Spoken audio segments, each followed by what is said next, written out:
যে বাবা নিজের রক্তরে পানি করে তোমারে মানুষ করছে, আল্লাহ যেন আজকে মিলাদুন নবীর উসিলায় ওই আব্বার কবর জান্নাতের বাগান বানিয়ে দেয়। হে যুবক ভাই, মনে করো তোমার আব্বার কথা, আব্বা সিরা লুঙ্গিটা পরা ঈদগাহ মাঠে যাইতো, কিন্তু তুমি ফুতারে নতুন জামা কাপড় কিনা দিত। আব্বা গো, আপনি দি কোনো নতুন জামা কাপড় পরলেন না। আব্বা কইতো, ফুতরে আমি বাপের এখন আর ঈদের বয়স নাই, এখন তোমরা ঈদ করো। আব্বা অভাবের কথা বলতো না। আরে তাকে দেখো, এখন তুমি হাজার হাজার টাকার মালিক, লাখ লাখ টাকার মালিক, কিন্তু তুমি তোমার আব্বার একটা 500 টাকা দিয়ে কিনা লুঙ্গি পরাইতে পারো নাই আব্বা কবরে। ওরে বাবা, তুমি কেমন আছো ছোট মাটির ঘরে? তোমার কথা হৃদয় মাঝে পড়ছে বারে বারে। এই যাদের বাবা নাই, একটু জবান খুলে আব্বারে আজকে স্মরণ করো। বাবা গো, বাবা, বাবা গো, বাবা, বাবা গো, বাবা, বাবা গো, বাবা। এমন সন্তান আছে রে যার জগতের মধ্যে মা নাই। আমার নবী কয়, রাতার রব্বি ফিরিদাল ওয়ালিদি, আম্মা আব্বা সন্তুষ্টিতে আমার আল্লাহ সন্তুষ্টি হয়। আরে কে জানি তার মারে মাটি দিয়া মাহফিলে বসে রে। আজকে মিলাদুন নবীর মাহফিলে বসলে আল্লাহ আমারে মাফ করব। আমার নবী কয়, দুনিয়ার সন্তানের দল ওই আম্মারে তোমরা খুশি করো। নবী গো, কেমনে করতাম? আমার নবী কয়, আম্মা খুশি, আমার আল্লাহ খুশি। আজকের মাহফিলে কেউ যদি মা বাপের মনে কষ্ট দিয়া বসো, তোমার মতো শ্রোতার আমার দরকার নাই। বউয়ের কথা শুনা মা বাপরে তারা জুদা করে দিছো, তোমার মতো শ্রোতার দরকার নাই। কারণ তোমার বউ গেলে বউ পাইবা, মা গেলে মা পাইবা না। মা বাপ কি লেগে জুদা হইতো দেন? নিশ্চিন্তপুরের মানুষ আপনার আর পাউডি আমার সামনে দেন, আমি আমার জিব্বা দিয়ে আপনার পাউডি আমি পরিষ্কার করে দিব। যে মা বাবা আপনারা কান্দে করে মানুষ করছে, ওই আম্মা বাবারে আপনি জুদা করে দিছেন। এখন থেকে বাড়ির যা কইবেন, আমার মা বাপ জুদা খাবে না। আম্মা আব্বা যদি 3 ভাই 4 ভাই হন, ভাগ করে দেয়, 1 সপ্তাহ ঘরে, 1 সপ্তাহ ঘরে, 1 সপ্তাহ ঘরে, কি লেগা? আম্মা আব্বারে ফকিরের মতো মানুষের ঘরের দরজায় দরজায় তুমি নিয়ে যাও। তোমার বউয়ের কাছে আম্মা আব্বা কুজ্জা ভাত খাওয়ান লাগে, তোমার কাছ থেকে কুজ্জা ভাতের টাকা নেওয়া লাগে। না রে যুবক, না রে, এমন কর্ম তুমি কইরো না। এখান থেকে বাড়ির যাইয়া 3 ভাই হও 4 ভাই হও, একসাথে বলবা, আমার আম্মা আব্বা এখন থেকে কারোর ঘরে যাবে না। 3 বেলা 3 ঘর থেকে ভাত যাইবো, 3 বেলা 3 ঘর থেকে তরকারি যাইবো। আম্মা আব্বা যেটা ভালো লাগবে সেটা খাইবো। এখন থেকে এই আইন করবা।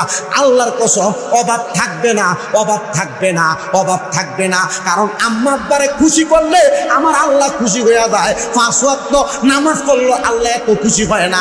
আম্মা আব্বার মুখে 1 লোকমা ভাত তুলে দিলে আমার আল্লাহ যত খুশি হয়। এখান থেকে বাড়িতে যে যদি আম্মা আব্বার লোক অন্যায় করে থাকো, মাফ চাইবা। বলে হুজুর আমি অন্যায় করি নাই, তবুও মাফ চাইবা। পারলে সপ্তাহে সপ্তাহে একবার মাফ চাইবা। যদি এটা ভালো লাগে দৈনিক 1বার মাফ চাইবা। যদি এটা ভালো লাগে সকালে 1বার বিকালে 1বার মাফ চাইবা। বলে কেন? আরে তোমার আম্মা আব্বার কাছে অন্যায় করো নাই, মাফ চাইছো। আম্মা আব্বা বুঝবা আমার ফুট আমরার থেকে এখন অবাধ্য হইছে না, আমার পায়ে ফুরা থাকে। আরে পায়ে ধরবা না, মাঝে মাঝে সুযোগ পাইলে আম্মা আব্বার পায়ে চুমা দিবা। হাদিস শরীফ প্রমাণ করে আমার নবী কয় আম্মা আব্বার পায়ে চুমা দিলে আল্লাহর জান্নাতের চৌকাঠে চুমা দেওয়া সওয়াব পাওয়া যায়। কসম করে বলি আমার কোনো এলেম নাই, আমার শিক্ষাগত যোগ্যতা নাই, আমার কোনো এলেম কালাম নাই, আল্লাহর কসম আমার মা বাপের দোয়াতে আমি আজকের মাহফিলের প্রধান অতিথি। ও বন্ধু, আমি আমার মার পায়ে এখনো চুমা দেই, আমি আমার আব্বার পায়ে এখনো চুমা দেই। মাহফিলে আসার সময় আম্মার পায়ে সালাম করি। আমার মনে আছে আমি যেদিন প্রথম আমার আব্বার পায়ে চুমা দিছি, আমার বাপে গোসল করে আসছে, আমি পায়ে চুমা দিছি। আমার বাপে কয় দেখ ফোলা কি করে। আমার মনে আছে 2020 সালে আমি যখন আমার মার পায়ে একবার চুমা দিছি, আমার একটা ক্যামেরাম্যান ছিল, সে আমারে কইছে হুজুর আপনি দি পায়ের ভিতরে চুমা দেন, আপনার মানুষ তো পায়ে সালাম করে। আমি কইছি আমার বয়স কম, আমি মার পায়ে চুমা দেই বিদায় মানুষ আমার পায়ে সালাম করে। হে বন্ধু, তোমার কাছে ভালো লাগে না যদি জিজ্ঞাসা করি কোনোদিন এখানে একটা মানুষ মার পায়ে চুমা দিছনি? আমি এই কয়েকজন মানুষ পাইবো হয়তো। হে আব্বাজান, কিন্তু তুমি তোমার মার পায়ে চুমা দেও না। আর হুজুর চুমা দিমু দূরের কথা, দুই দাম আব্বার পায়ে ধরে সালামি তো আমি করি না।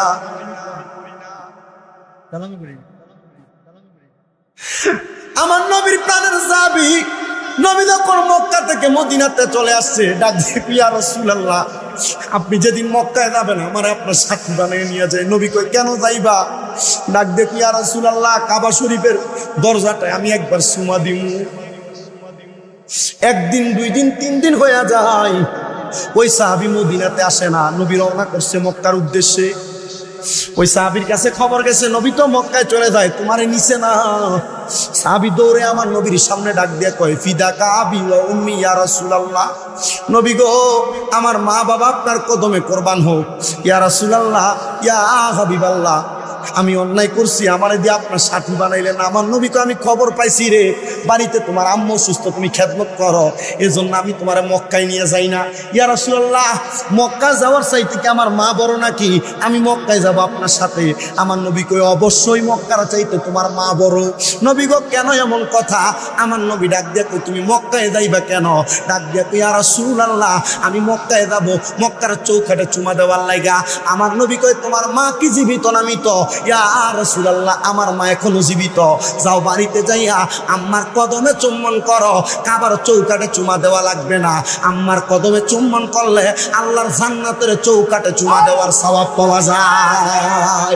বাবাকে তোমরা কাবা জানিও, মদিনা জানিও, মাকে যদি গো তারা বেঁচে থাকে। নবী বলে আমি করি নাই, করিতে পারি নাই, পিতা মাতার খেদমত করিও আমার উম্মত, করিও আমার উম্মত। বাবার মুখেতে মায়ের মুখেতে যে তুলে দেয় খানা, রাজি থাকে রাব্বান, রাজি থাকে রাব। মাঝে মাঝে ফুংরামি করে হইলেও দুষ্টামি করে হইলে আম্মার মুখে খানা দিবেন, আব্বার মুখে লোকমা দিয়া দিবেন, দেখবেন খুশি হইয়া যাইব। ও বন্ধু, আল্লাহর কসম আমার মনের কথা, আমার সবচাইতে কষ্ট হয় আমার ভাত খাইতে। এখনো আমার মা লোকমা দিয়ে আমার ভাত খাওয়ায়। আজকে দুপুরবেলা ঘরে ভাত খাই নাই, গতকালকেও ঘরে ভাত খাই নাই, পরশু দিন খাইছি আমার মনে আছে। পরশু দিন দিয়ে খাইছি, নিজের হাত দিয়ে খাইছি, আমার মা খাওয়াইয়া দিছে। এখনো সিস্টেম, এখনো আমার সিস্টেম, ফজরের নামাজ পড়ে ঘুমাই, জোহরের সময় কোন রকম নামাজটা পড়ে যদি গোসল করতে যায়, বাহির হয়ে আসলে আমার মারে আমি বাহির হওয়ার আগে ডাক দিয়ে কই আম্মা ভাত লইয়া আইয়েন। এখনো আমার মা আমার লোকমা দিয়া ভাত খাওয়ায়। আমার সাথে যারা একবারে সুপরিচিত এরা অনেক সময় মাঝে মাঝে ভিডিও কল দিলে এরা দেখে আমার মা আবার ভাত খাওয়াইয়া দেয়। হে বন্ধু, এগুলা করলে আম্মা আব্বার মন খুশি হয়, বুঝে আমার সন্তান এখন আমার অবাধ্য না। আবার অনেকে আছে এই মাহফিলে বসে আম্মা আব্বারে বড় ভালোবাসে। সন্তান রে যদি অন্যায় করে থাকো আজকে এখান থেকে দেয়া মাপ চাইবা, আর অন্যায় না করলেও মাপ চাইবা। রাজি আছেন? এ কারা কারা রাজি হাত তুলে দেখান। আল্লাহ যেন আজকের মাহফিলের মানুষগুলার কবুল করে। মা বাবার খায় ধরলে কি শুরু হয়ে যাবেন আপনি? মা বাবার পায়ে ধরে মাপ চাইবেন। আবার অনেকে আছে, হুজুর আমার তো বাড়িতে মা নাই, আমি কার পায়ে ধরে মাপ চাম, আমার মা কবরে। হুজুর আমার তো বাড়িতে আব্বা নাই, আমি কার পায়ে ধরে মাপ চাম, আমার আব্বা কবরে। আমার নবী কয় আম্মা আব্বা কবরে, আম্মা আব্বা মারা গেছে চিন্তা করো না, আম্মা আব্বা মারা যাওয়ার পরে তোমার আরো দায়িত্ব বেশি। নবী গো কেমনে?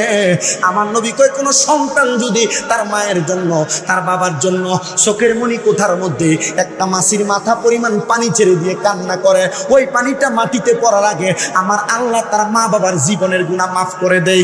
এ যুবক ভাইয়েরা, মুরব্বী বাবারা, তোমার মা যদি বাচ্চা থাকতো, তুমি তোমার মার জন্য ভাত খাওয়াইতা, মারে বালা বালা ফল ফ্রুট খাওয়াইতা। এখন তোমার মা কবরে, তোমার মনে শান্তি নাই। মা বাবার পেছনে তুমি যদি মাসে 1000 টাকা করে খরচ করতা, 12 মাসে 12,000 টাকা তোমার মার জন্য তোমার লাগতো। আজকে ফরক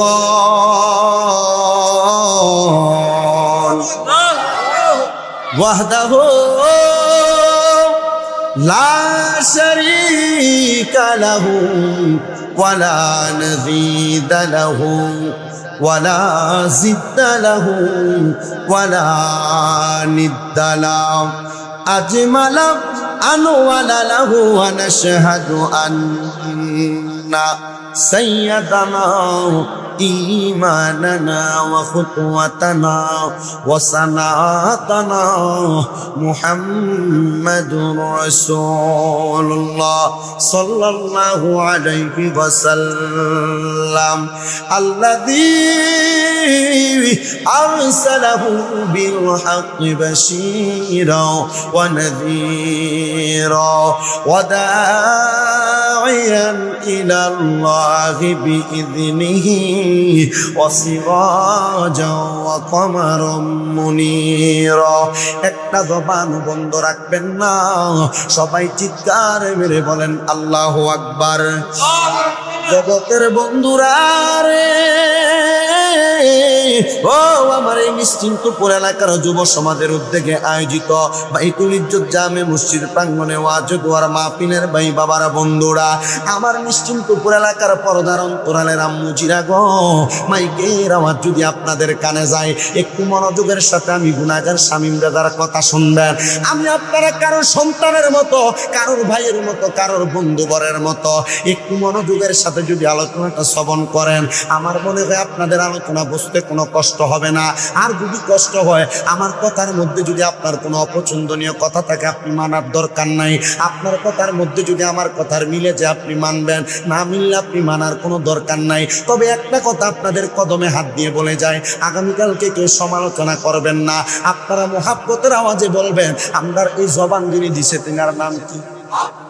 ডান হাত তুলে একবার জোরে ডাক দেন আল্লাহ, 2 হাত তুলে পড়েন ইয়া রাসূলুল্লাহ, এবার চিৎকার মেরে বলেন ইয়া ওলি আল্লাহ। বন্ধুরা রে আমার, ও নিশ্চিন্তপুরের বাবারা, আমি জানি এলাকায় সারাশিয়ার মানুষ আছে, আমি জানি পাতানিশের মানুষ আছে, আমি জানি আশেপাশে এলাকার অনেক ভাই বাবারা বন্ধুরা আছে, যে যে এলাকার থাকেন না কেন, একটু মনোযোগের সাথে আলোচনাটা শ্রবণ করার চেষ্টা করবেন। আপনারা বললেন জবান দিলেন আল্লাহ, আল্লাহর দেওয়া জবান নিয়ে মাহফিলে বসলেন। এ যুবক ভাইরা, এ নিশ্চিন্তপুরের যুবক, টাকার মায়া করলা না, পয়সার মায়া করলা না, এত সুন্দর জান্নাতের বাগান সাজাইলা। যুবক রে, কেন তুমি তোমার টাকা পয়সার মায়া করলা না, সম্পদের মায়া করলা না? তারা বলবে হুজুর আমরা টাকার মায়া করব কেন?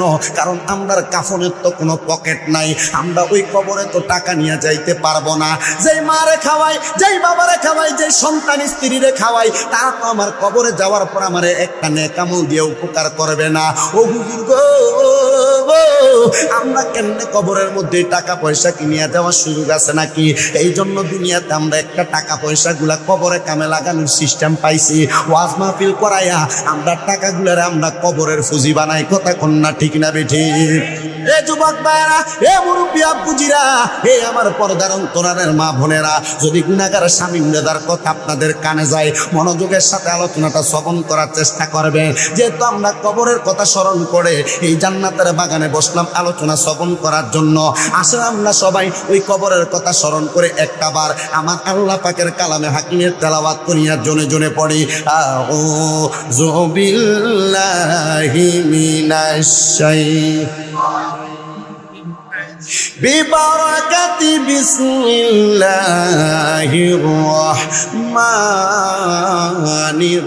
الرحيم يا أيها الذين آمنوا اتقوا الله ولتنظر نفس ما قدمت لغد واتقوا الله إن الله خبير بما تعملون في شان حبيبه ومحبوبه ومعشوقه مخبرا ومبشرا وآمرا إن الله وملائكته يصلون على النبي يا أيها الذين آمنوا صلوا عليه وسلموا تسليما اللهم صل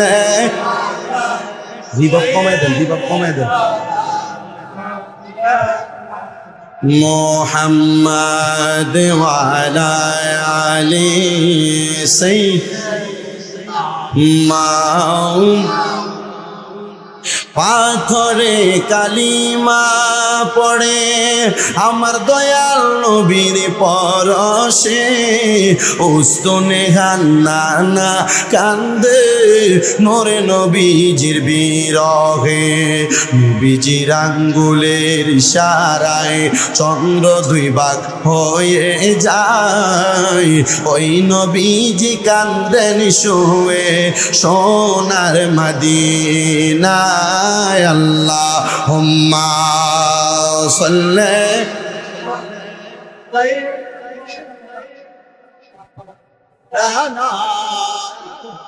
محمد وعلى آل سيدنا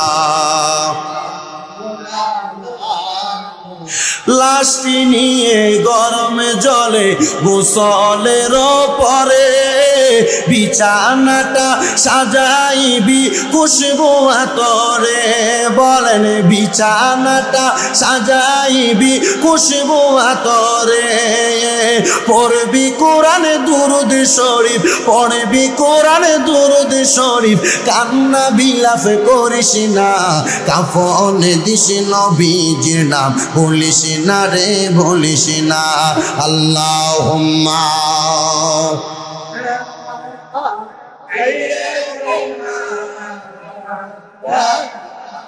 মুহাম্মাদ ওয়া আলা আলি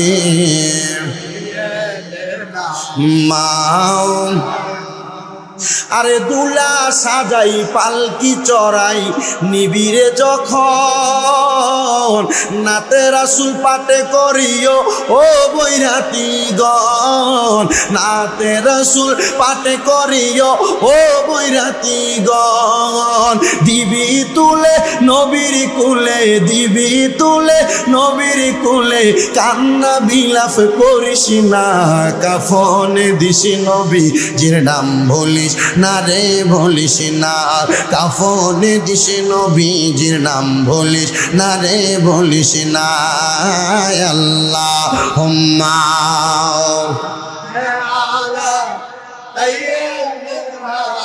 মাওলানা মুহাম্মদ ওয়া আলা আলি সাইয়্যিদিনা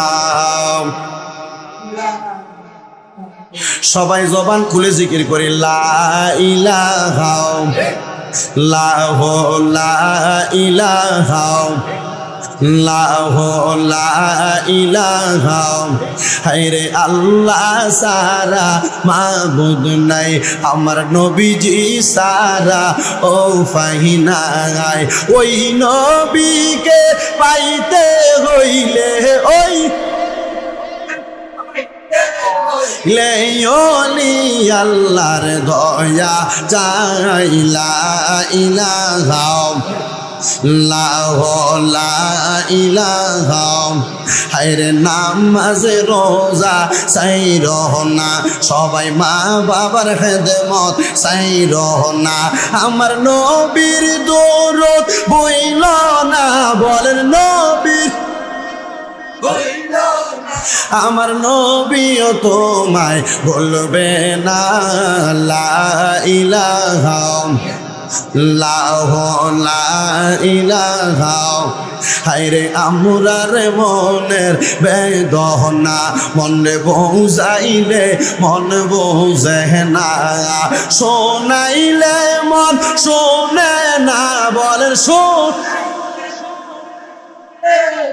মনটা যাইতে চাই সোনার মদিনা লা ইলাহা লা ইলাহা লা ইলাহা ইল্লাল্লাহু মুহাম্মাদুর রাসূলুল্লাহ সাল্লাল্লাহু আলাইহি ওয়াসাল্লাম। হে আমার নিশ্চিন্তপুরের ভাই বাবাজিরা, বন্ধুরা গো, ও যুবক ভাইরা, মুরব্বী বাবারা, পর্দার অন্তরালের মা বোনেরা, আপনারা যেই জায়গার মধ্যে বসেছেন এই জায়গাটা হতে পারে একটা মাদ্রাসার মাঠ, কিন্তু এখন এটা একটা জান্নাতের বাগান। এ আপুজিরা, ও নবীর উম্মতের দলেরা, আপনারা বলেন আমরা সবার জীবনে গুনাহ আছে না নাই? আমি স্বীকার করলাম এই মজলিসে সবার চাইতে বড় গুনাহগার আমি শামীম রেজা, আমি স্বীকার করলাম সব চাইতে নগণ্য নালায়েক আমি। তবে একটা কথা বলি রে আব্বুজিরা, এই গুনাহগুলা লইয়া যদি আপনি কবরে যান, আপনি আল্লাহর কাছে কোনো জবাব দিতে পারবেন না। ইয়া রাসূলুল্লাহ, ইয়া হাবিবাল্লাহ, নবী গো, আপনি নবীর কাছে জানতে চাই, আপনার উম্মত গুনাহ করবে, আপনার উম্মত অন্যায় করবে, আপনার উম্মত পাপ করবে, আপনি বলেন না আপনার উম্মত গুনাহ করার কারণে জান্নাতে যাইবনি? আমার নবী ডাক দিয়া কয়, হে উম্মতের দলেরা, আমার উম্মত যদি গুনাহ করে, শোনো শোনো শোনো, আমার উম্মত গুনাহ করার পরে যদি তার অন্তরের মধ্যে ওই গুনার জন্য একবার প্রায়শ্চিত্ত হয়, আমার আল্লাহর কাছে যদি হাতটা বাড়ায় কয়, আল্লাহ আমি গুনাহ করছি, অন্যায় করছি, আমারে আপনি মাফ করে দেন, আমার নবী কয় আল্লাহর কাছে চাইতে দেরি, আমার আল্লাহ বান্দারে মাফ করতে দেরি হয় না। এই জন্য একজন আশিক বলে, ওরে তুমি তো মালিকুল কাদির, আরে বানাও কত বাদশারে ফকির, এসব তোমার কুদরতের পার, বলেন এসব তোমার কুদরতের পার। আল্লাহ পরওয়ার গুনাহ খাতা মাফ করো আমার, বলেন গুনাহ খাতা, আল্লাহ পরওয়ার গুনাহ খাতা মার, বলেন গুনাহ খাতা জুরে, আল্লাহ পরওয়ার গুনাহ খাতা। ওরে গোপনে কইরাছি গুনাহ, আসি কি তার মার্জনা, জানে আমার আল্লাহ পরওয়ার, বলেন জানে আমার আল্লাহ পরওয়ার। ওরে গোপনে কইরাছি গুনাহ, আসি কি তার মার্জনা, জানে আমার আল্লাহ পরওয়ার। ওরে তুমি যদি মাফ না করো, কে মাফ করবে আমায় বলো? তুমি যদি কে মাফ করবে আমায় বলো? তুমি আমার দয়ার সাগর জান, আল্লাহ পরওয়ার গুনাহ খাতা মাফ করো আমার, বলেন গুনাহ মার, আল্লাহ পরওয়ার গুনাহ খাতা। মা জানে না ছেলের খবর, সন্তান জানে না বাপের খবর, কি কইরাছে অন্যায় যে তাহার, বলেন কি কইরাছে অন্যায় যে তাহার। ওরে গোপনে চাইতেছি ক্ষমা, মাফ কইরা দাও সাইরা বানা, গোপনে চাইতেছি ক্ষমা, মাফ কইরা দাও সাইরা বানা, এছাড়া আর আছে কি উপায়? আল্লাহ পরওয়ার, এছাড়া আর আছে কি উপায়? আল্লাহ পরওয়ার গুনাহ খাতা মাফ করো আমার, বলেন গুনাহ, আল্লাহ পরওয়ার গুনাহ আরে কেউ যদি দেখতো গুনাহ দুনিয়াতে দিত দুনা, মাপ পাইতাম না জগতে রে আর বলেন, মাপ পাইতাম না জগতে রে আর। হায়রে কেউ যদি দেখতো গুনাহ জগতে দিত রে দুনা, মাপ পাইতাম না জগতে রে আর বলেন, মাপ পাইতাম না জগতে রে আর। ক্ষমা করো সাইরা বানা তুমি সারা পথ দেখি না, ক্ষমা করো সাইরা তুমি সারা পথ দেখি না, তুমি সারা নাই কোন উপায় বলেন, তুমি সারা। আল্লাহ পরওয়ার গুনাহ খাতা মাফ করো আমার বলেন গুনাহ, আল্লাহ পরওয়ার গুনাহ বাগানো। আমার এই নিশ্চিন্তপুরের এলাকার ভাই বাবারা, বন্ধুরা, পর্দার আড়ালের মা বোনেরা, এত গুনাহ যে করলাম আল্লাহর কসম রে, আমার মা যদি আমি স্বামী দাদার গুনাহ দেখতো আমারে ফুট বইলা পরিচয় দিত না, আবার কোনো আব্বার গুনাহ যদি কোনো ফুটে দেখতো আব্বা কইয়া পরিচয় দিত না। আল্লাহ গো আমার গুনাহ কেউ দেখে না, আপনি খোদা তো দেখেন। আল্লাহর কসম লুকিয়ে লুকিয়ে গুনাহ করছি, আল্লাহর কসম গোপনে গোপনে গুনাহ করছি। মাবুদ রে আপনি ছাড়া কেউ দেখেন নাই, মনের অজান্তে অনেক গুনাহ করে ফেলাইছি। এ মুরব্বি আব্বা, আমরা এত গুনাহ করলাম, আমরা আল্লাহর কাছে মাপ চাই, মাপ হয়েছে কিনা জানি না। একটাবার চিন্তা করেন কি জবাব দিবেন আল্লাহর কাছে। আমার নবী কয় উম্মত শোনো রে শোনো রে শোনো রে শোনো, লিকুল্লি শাইইন সিকালা ওয়া সিকালাতিল কুলুবি যিকরিল্লাহ। দুনিয়াতে প্রত্যেকটা বস্তুকে পরিষ্কার করার এক একটা মাধ্যম আছে। সাহাবায়ে কেরাম ডাক দিয়া কই ইয়া রাসূলুল্লাহ, ইয়া হাবিবাল্লাহ, নবী গো আপনি নবীর কাছে জানতে চাই, আপনার উম্মত গুনাহ করব, আপনার উম্মত অন্যায় করব, নবী গো আপনার কাছে জানতে চাই আপনার উম্মতের গুনাহটি পরিষ্কার করার যন্ত্র কি? আমার নবী কয় আমার উম্মতেরা দুনিয়াতে চলার পথে তাদের কলবটা দুধের চাইতে সাদা থাকে। আমার উম্মত একটা গুনাহ করলে কলবের মধ্যে একটা দাগ ফিরা যায়, দুইটা গুনাহ করলে কলবের মধ্যে দুইটা দাগ ফিরা যায়। ইয়া রাসূলুল্লাহ, এই দাগগুলা লইয়া কবরে গেলে আপনার উম্মত তো জান্নাতে যাইতে পারবে না। আমার নবী কয় ওয়াসিকালাতিল কুলুবি যিকরিল্লাহ, আল্লাহর কসম উম্মতের কলবের ময়লাটি পরিষ্কার করার যন্ত্রটার নাম হলো আল্লাহর জিকির। এ উম্মত আল্লাহর জিকির যখন করবা আমার আল্লাহ পাক তোমার জিকিরের কারণে গুনাহগুলা মাফ করে দিব। ইমাম কুস্তালানী রাহমাতুল্লাহ আলাইহি কয় বান্দা যখন আল্লাহর জিকির করে বান্দার কলবের ময়লা পরিষ্কার হইয়া যায়। কেমনে গো কেমনে গো কেমনে? উনি উদাহরণ দিতেছে, দুনিয়াতে কোনো বড়ই গাছের মধ্যে যদি বড়ই ধরে ওই বড়ইগুলা পাকার পরে আস্তে করে লাড়া দিলে বড়ই গাছগুলা থেকে বড়ই পড়া যায়। উম্মত যখন জিকির কইরা কলবের মধ্যে আল্লাহ নামের ধাক্কা লাগাইয়া দেয়, আমার নবী কয় উম্মতের কলবের গুনাহগুলা গাছের বড়ইয়ের মতো জোরা জোরা ফিরা যায়। জোরে জোরে কর সুবহানাল্লাহ। বানাইতে চাই চারজন ইমাম হযরতে ইমরান আলাইহিস সালাতু ওয়াস সালামের কন্যার জন্য পাগল হয়ে গেলেন। ছোট্ট বাচ্চা মাত্র 1-2 দিন বয়স, হযরতে মরিয়ম আলাইহিস সালাতু ওয়াস সালাম যখন তারা কারাকারি লাগলো, হযরত হান্না কয় এভাবে আমার সন্তানকে আপনাদের কাছে আমি দিতে পারবো না, যে কোনো একজন আমার সন্তান মরিয়মকে পাবেন। এবার সবাই বলল কিভাবে পাবো? বলে আপনারা তাওরাত কিতাব লেখেন কিনা? চারজন হাত তুলে বলে আমরা তাওরাত কিতাব লিখি। বলে কি দিয়া লেখেন? বলে আমরা লোহার কলম দিয়ে তাওরাত কিতাব লিখি। আগে খাতা ছিল না, আগে কলম ছিল না, পাথরের মধ্যে খোদাই করে করে লোহার কলম দিয়ে তাওরাত কিতাব লিখতো। হযরত হান্না কঠিন একটা পরীক্ষা দিলেন, ও ইমামেরা আপনারা আপনাদের লোহার কলমগুলা নিয়ে আসেন। বলে নিয়ে আসলাম। চারজনের লোহার কলমগুলা তারা যখন আনলেন, হযরত হান্না তাদেরকে নিয়ে নদীর কিনারের মধ্যে গেলেন। কিনারে যাইয়া ডাক দিয়ে আপনারা আপনাদের লোহার কলমগুলা নদীর মাঝখানে মারেন। যার কলমটা বাইসা বাইসা নদীর কিনারে আসবো তার কাছে আমি আমার মাইয়া দিব লোহা বাসিনী, লোহা বাসিনী। ওরে যেই জনার দেহ কুইরা হইল মুর্শিদ প্রেমে আঙ্গেরা, ওই দেহ গুনে পুরে না। হযরত হান্না কয় লোহার কলমগুলো নদীর মধ্যে মারেন, যার কলমটা বাইসা বাইসা নদীর কিনারে আসবো তার কাছে আমার মাইয়া দেওয়া হবে। ও বন্ধুরে, ও বন্ধুরে, ও আমার নিশ্চিন্তপুরের বাবারা, কষ্ট হইলেও ওয়াজ শোনা লাগবো, আর আমার কষ্ট হইলেও ওয়াজ করা লাগবো, কারণ তারা টেহা দিয়ে আনছে না, আনছে কথা সত্য।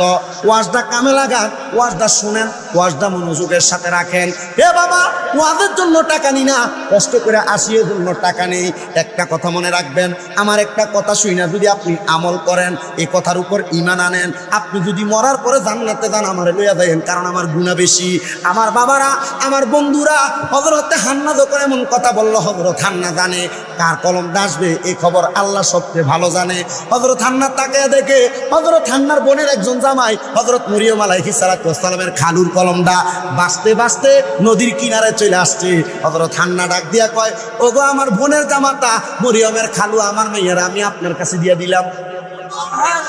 হযরতে মরিয়ম আলাইহিস সালাতু ওয়াস সালামকে লালন পালন করলেন আর মসজিদে আকসার খাদেমা বানাইয়া যখন রাখলেন, হযরত মরিয়ম কয়, একদিন, দুই দিন, তিন দিন যখন আমার 12-13 বছর বয়স, আমি দেখলাম আমার ঘরের দরজার মধ্যে কে জানি একটা আগমন করছে, শরীর দেখা যায় না।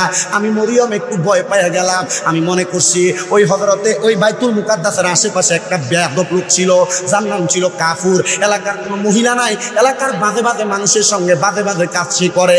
ওই কাফুরের জীবনে খারাপ খারাপ কাজগুলা ওই কাফুরের সব দুজনের মধ্যে করেছে। মরিয়ম ডাক দিয়া কয়, আমি ভয় পাইছি, মনে করছি আমার ঘরের দরজায় কাফুর এসে গেছে, আমার ইজ্জত লুণ্ঠন করবে। আমি একটু আতঙ্কিত হইতে লাগলাম। এমন টাইমে ডাক দিয়া কয়, মরিয়ম, ও হযরতে মরিয়ম, ভয় পাইও না, আমার আল্লাহ আমার তোমার কাছে পাঠাইছে, আমি কাফুর না, আমি জিবরাইল। ও জিবরাইল, আপনি কেন আমার ঘরের দরজায় আসলেন? ডাক দিয়ে আমার আল্লাহ তোমার জন্য একটা উপহার পাঠাইছে। বলে, কি উপহার পাঠাইছে? বলে, আমার আল্লাহ তুমি মরিয়মের জন্য একটা নেক সন্তান পাঠাইছে। মরিয়ম কই, কোথায় থেকে সন্তান পাঠাইলো? আমার তো কোনো বিয়েই হয় নাই। মরিয়ম কই, কোথা থেকে সন্তান পাঠাইলো? আমার তো কোনো স্বামী নাই। বলে, আমার আল্লাহ পাঠাইছে, তুমি একটু আমার সামনে আসো। হযরত মরিয়ম হযরতে জিবরাইলের সামনে আসলেন, আর একটু মুখটাকে হাঁ করার কথা বললেন। জিবরাইল কই, মরিয়ম তুমি তোমার মুখটার একটু হাঁ করো। হযরত মরিয়ম তার মুখটাকে হাঁ করলেন। জিবরাইল ফু করে একটা ফু দিলেন। হযরত মরিয়ম কই, কি হইল? বলে, তোমারে আমি একটা ফু দিলাম। আস্তে আস্তে করে হযরতে মরিয়মের গর্ভে সন্তান আগমন করছে। হযরতে মরিয়ম আলাইহিস সালাতু ওয়াস সালামের সন্তান গর্ভে আসার পরে মা বলে যেমন ভাবে পেট উঁচা হয়, হযরত মরিয়মেরও তেমন পেট উঁচা হয়েছে। কিন্তু আমরার নবীর মার পেটটা উঁচু হয়েছিল নি। তাহলে বোঝা যায় ঈসা নবী যেমন আমরার নবী তেমন না। আমরার নবী সব নবীদের নবী, ইমামুল আম্বিয়া। জোরে জোরে বলেন না সুবহানাল্লাহ। ইয়া মুহাম্মদ মুস্তাফা নবী সাল্লাল্লাহু ইয়া মুহাম্মদ আমরার সাফায়াতের কান্দারি সাফা দারি রাসূলুল্লাহ ইয়া মুহাম্মদ মুস্তাফা মুহাম্মদ মুস্তাফা নবী নবীজি আমার কাবার কাবা আশিক গণের গলার মালা। নবীজি আমার কাবার আশিক গণের নূর নবীর প্রেমেতে কাবা হইয়াছে কালা। হায়রে নূর নবীর প্রেমেতে কাবা হইয়াছে কালা। ইয়া মুহাম্মদ, জোরে জোরে, ইয়া মুহাম্মদ মুস্তাফা নবী। কেউ বা বলে নবী নূরের ফুতুল, কেউ বা বলে নবী গোলাপের ফুল, কেউ বা বলে নবী নূরের, কেউ বা বলে নবী গোলা। আরে নয়শে ফুতুলে নয়শে রে ফুল, নূরে নূর আল্লাহ। ইয়া মুহাম্মদ মুস্তাফা নবী ইয়া মুহাম্মদ আমরার সাফায়াতের কান্দারি মদিনাওয়ালা। আমরার সাফা মদিনাওয়ালা ইয়া মুহাম্মদ মুস্তাফা নবী। আমার ভাইরা, বাবারা, বন্ধুরা, ও নবীর উম্মতের দলেরা, এবার হযরতে মরিয়ম কয়, আমি দেখলাম আমার পেটটা যখন উঁচা হইল, এই বাইতুল মুকাদ্দাস এরিয়ার মানুষেরা আমি হযরতে মরিয়ম রে বাজে বলতে লাগলো, আমার মানুষ খারাপ মন্তব্য করতে লাগলো। কিরে মরিয়মের তো বিয়া হয় নাই, মরিয়মের গর্ভে সন্তান আসলো কোথা থাইকা? মানুষগুলা যখন বাজে মন্তব্য করে, মরিয়ম আমার আল্লাহরে ডাক দিয়া কয়, আল্লাহ ও দয়াল আল্লাহ গো, আমার তো আর ভালো লাগে না। এবার আমার আল্লাহ আসমান থেকে মরিয়ম রে আয়াত শোনায়া দেয়, ইন্নাল্লাহা মা'আস সাবিরিন। নিশ্চয়ই নিশ্চয়ই ধৈর্য ধারণকারীর সাথে আমার আল্লাহ আছেন। ও মরিয়ম ধৈর্য ধারণ করো। এবার হযরতে মরিয়ম একটু ধৈর্য ধারণ করলেন। কিছুদিন পরে হযরতে মরিয়মের গর্ভের সন্তান দুনিয়াতে আগমন করলো। আমার আল্লাহ কই মরিয়ম নাম হইব ঈসা। এবার হযরত ঈসা যখন দুনিয়াতে আগমন করলো, মানুষ কয় দেখ শুনি যে পোলাটার কোনো বাপ নাই, এই পোলাটারে আমরা আমাদের কাছে রাখতে চাই না, আসো আমরা তারা আগুনে ফুরিয়ে ফেলি, আসো আমরা তারা জিন্দা দাফন করে ফেলি। সবাই যখন তারে নিতে আসছে রে বাবারা, হযরত মরিয়ম আল্লাহর কাছে চোখের পানি ফেলে কান্দে। মরিয়ম কয় আল্লাহ, মার সামনে পুত্রে কষ্ট দিব আমার ভালো লাগে না। হে নিশ্চিন্তপুরের যুবক, নিশ্চিন্তপুরের বাবারা, তেমনি তোমার মায়ের সামনে তোমার কেউ কষ্ট দিলে মা সহ্য করতে পারে না। মারে তুমি যদি বাটো না দাও, মারে বাবারে যদি তুমি না খাওয়াও, তুমি ফুটে কষ্ট থাকলে তোমার মা এটা সহ্য করতে পারে না। ঠিক তেমন হযরত মরিয়ম কয় আল্লাহ, বাপসারা ফুট দিছো, এটার লাগে তো আরো জ্বালা বেশি।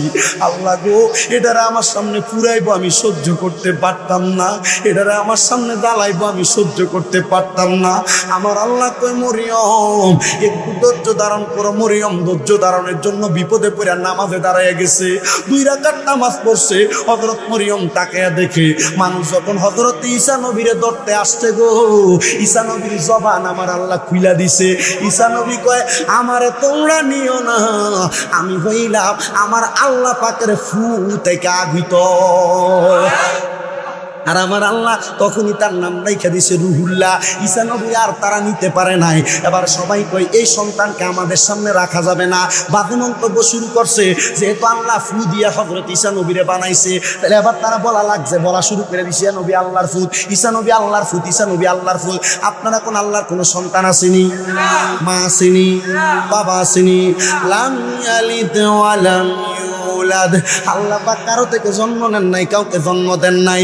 এবার আমার আল্লাহ পাক রব্বুল আলামিন এবার ঈসা নবীকে রাখলেন। হযরত ঈসা নবীকে মরিয়ম কয় মানুষের যন্ত্রণায় বাঁচি না, ঈসা নবীরে নিয়ে পাহাড়ের গুহায় রাইখা দিছে। হযরত মরিয়ম কয় সকালবেলা দুধ পান করে আমি পাহাড়ের গুহার মধ্যে রাইখা আসি, রাত্রবেলা রাইখা আসি, আবার পরের রাত্র যাই। আমি চিন্তা করে গেলাম আল্লাহর কাছে কান্না করি, ও আল্লাহ গো, ও দয়াল আল্লাহ, আমার ফুটে খানা খাই কোন জায়গায়? আমার আল্লাহ কয় মরিয়ম ধৈর্য ধারণ করো, তোমার সন্তানরে তুমি রাত্রে দুধ পান করাও, আবার পরের রাত্রে দুধ পান করাও, সারাদিন তোমার সন্তান ক্ষুধার্ত থাকে না। আমি আল্লাহ ওয়াল্লাহু খায়রুর রাজিকিন, আমি আল্লাহ হইলাম উত্তম রিজিক দাতা, আমি আল্লাহ হইলাম উত্তম রিজিক দাতা, আমি আল্লাহ হইলাম উত্তম রিজিক দাতা।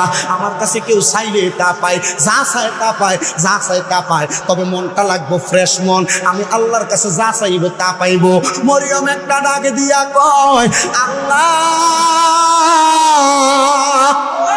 ও আল্লাহ গো, কেমনে খানা পায়? আমার আল্লাহ কয় মরিয়ম তোমার সন্তান ঈসা নবীর হাতের মধ্যে আঙ্গুলের শাহাদাত আঙ্গুলে আমি একটা দুধের নহর বসাইয়া দিছি।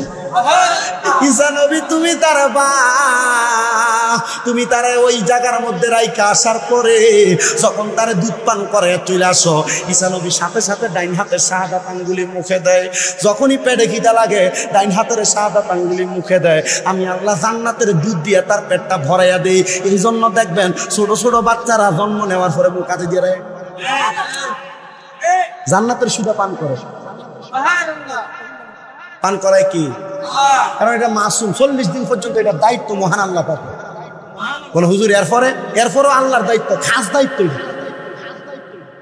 আল্লাহ কয় না ও মা এত কষ্ট সহ্য করেন? হযরতে মরিয়ম কয় আমি কেন কষ্ট সহ্য করি জাননি?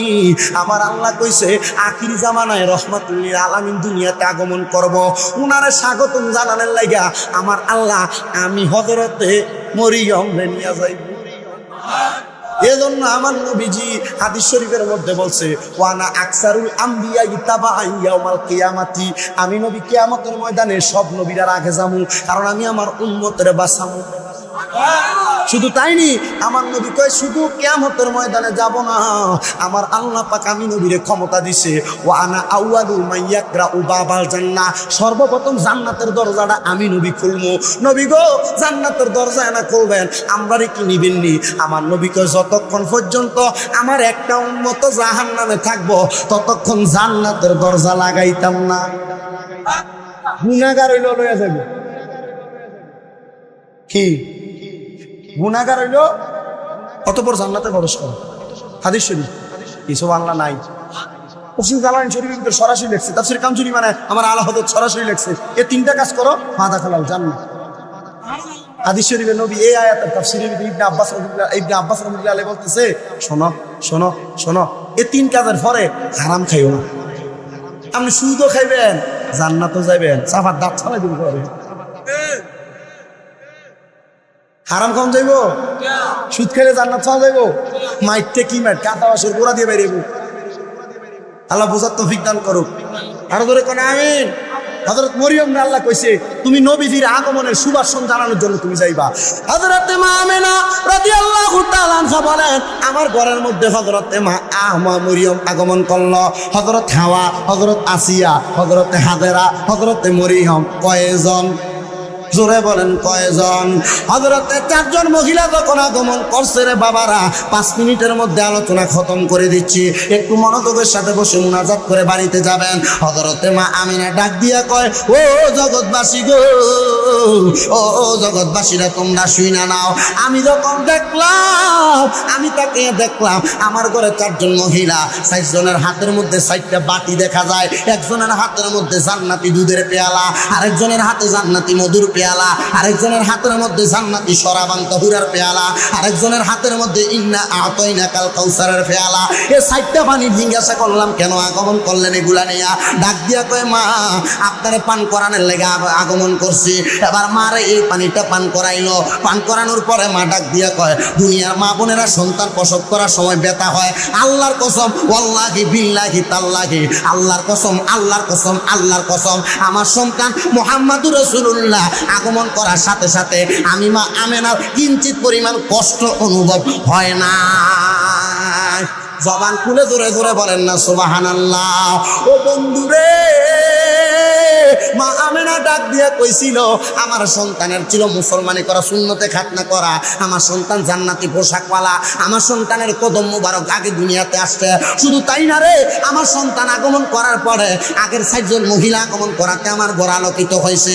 আমি তাকে দেখছি আগের 4 জন মহিলার চাইতে আমার সন্তান আগমন করার সাথে সাথে আমার ঘর আলোকিত হয়ে গেছে। আর আমার ঘর থেকে মক্কা শরীফ দেখা যায়। আমি তাকে দেখলাম ওই মক্কা শরীফের ছাদের উপরে একটা সবুজ রঙের পতাকা, একটা সাদা রঙের পতাকা, আর একটা কালা রঙের কাপড় দেখা যায়। একটা পূর্বে, একটা পশ্চিমে, একটা মাঝ বরাবর। এগুলা কিসের জিগাইলাম? বলে রহমতের ফেরেশতারা নবীরে স্বাগতম জানানোর লেগে পাঠাইছে। এবার আশেক ডাক দিয়া কয় মা আমেনা দেখেন সেদিন 3টি পতাকা পূর্ব পশ্চিম কাবার ছাদে দিয়েছিল দেখা। ওরে মা আমেনা বলেন সেদিন 3টি পতাকা পূর্ব পশ্চিম কাবার ছাদে দিয়েছিল দেখা। মারহাবা মারহাবা দনি, মারহাবা মারহাবা দনি জিকিরি করে সারাক্ষণ। মারহাবা মারহাবা দনি, মারহাবা মারহাবা দনি জিকিরি করে সারাক্ষণ। উল্লাসে মাতিয়ায় ওঠে পেয়ে নবীর দৌচরণ। ফকির কইরে আরে উল্লাসে মাতিয়ায় ওঠে পেয়ে নবীর দৌচরণ। দয়াল নবীর আগমনে, দয়াল নবীর আগমনে আনন্দিত ত্রিভুবন। দয়াল নবীর আগমনে আনন্দিত ত্রিভুবন। উল্লাসে মাতিয়ায় ওঠে পেয়ে নবীর দৌচরণ।